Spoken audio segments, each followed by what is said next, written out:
ট্ৰেইনৰ এটা পৰীক্ষা হৈ আছে গুণোৎসৱ পৰীক্ষা এইখিনিতে আছে কি মাতেলকে নাহে এটা হৈ গৈছে এতিয়া আৰু কেইটা আছে আৰু দুটামান আছে তোমালোকৰ গুণোৎসৱ ক'ত হয় তোমালোকৰ পৰীক্ষা গুণোৎসৱ হৈছে কিহক বন্ধ আছে নেকি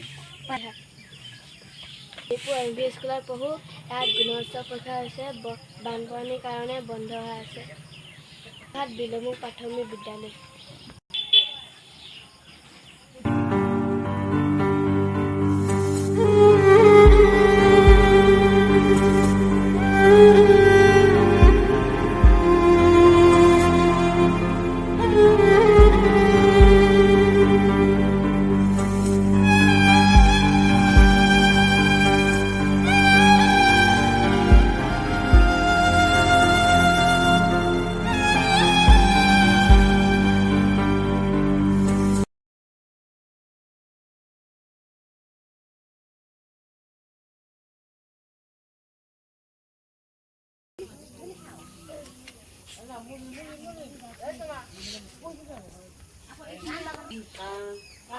মই হৈ আছো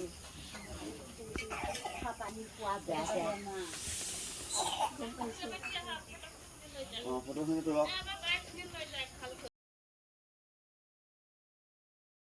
এই শিবিৰবিলাক যে আমি দেখিছোঁ এই শিবিৰবিলাকত মানে মেক্সিমাম ক্ষেত্ৰতে ধৰক একেলগে বহুত মানুহ আছে গতিকে তেওঁলোকৰ যিটো ধৰক এই পায়খানা কৰাৰ ব্যৱস্থা অৰ্থাৎ টয়লেটৰ ব্যৱস্থা এই ক্ষেত্ৰত আমি সচেতনসকলে ধৰক সজাগ হ'ব লাগিব মানে যাতে পৰিষ্কাৰ পৰিচ্ছন্নতা সম্পৰ্কে নহ'লে ইয়াত পানীৰ লগত ধৰক লগ লাগি ইজনে সিজনৰ লগত সম্পৰ্ক কৰি বীজাণুৰ সংক্ৰমণবিলাক আগতকৈ বেছি হৈ যাব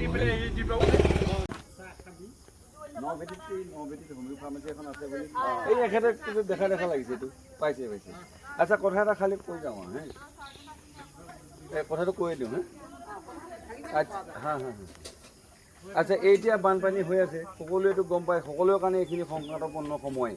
এইখিনি সময়ত না ওলোৱা সময় যাব না টকা পইচাৰ প্ৰব্লেম থকা পইচাকেইটাও ধৰক ওলাব নোৱাৰি অৰ্থনৈতিক অসুবিধাটো আছেই গতিকে এই দুদিন তিনিদিনৰ কথাটো ক'লোঁ আপোনালোকক কাৰোবাৰ যদি এতিয়া বৰ্তমান কেনেকুৱা ধৰণৰ বেমাৰ হৈ আছে কিবা কাৰোবাৰ শৌচ বমি বা হৈ আছে নেকি আচ্ছা কাহ চৰ্দি এই যদি ধৰক এতিয়া বতাহ বৰষুণ বা এইবিলাক উন্নত পৰিৱেশত থাকিলে এইবিলাক অহাটো স্বাভাৱিক এই দুদিন তিনিদিনৰ কথাটো ক'লোঁ কাহ চৰ্দি কাৰোবাৰ হ'লে মোৰ ক্লিনিকত যাব এই দুদিন মই ফ্ৰী কৰি দিম আপোনালোকক খালি এই ঠিকনাটো মোক গৈ ক'বগৈ মই আছোঁৱেই তাতে ক্লিনিকত আৰু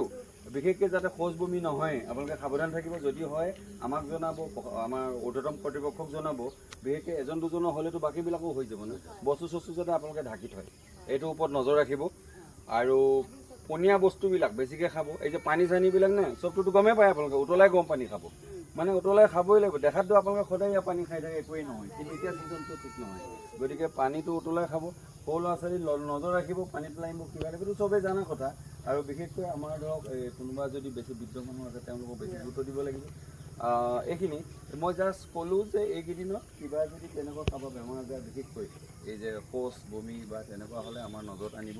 আৰু কাহ চৰ্দি কাহ হৈ আছে মোৰ ঠাইত যাব মই এইকেইদিনৰ কাৰণে মোৰ ঠাইত কোনো চোৱা চিতা হৈ নাই ঠিক আছে লৈ আহিব আজি আহিলে 12টা বাজি পিছত আহিব চোৱা চিতাৰো পইচা নাই ঔষধো ফ্ৰীটো মই ফ্ৰী কৰি দিম ঠিক আছে নাই মোৰ ঠাইতো বহুত মানুহ আহে ন বিভিন্ন জিলাৰ পৰাও আহে গতিকে কোনোবা যদি গৈছে গম পাব 10জনমান কৰ্মচাৰী আছে বেলেগ জিলাৰ পৰা মানুহ আহে যোৱাসকলে ক'ব আৰু গতিকে এপাক গ'লেই পাব ঔষধ চিঠা কথা আৰ্জেণ্টকেইটা যাব ঠিক আছে আহোঁ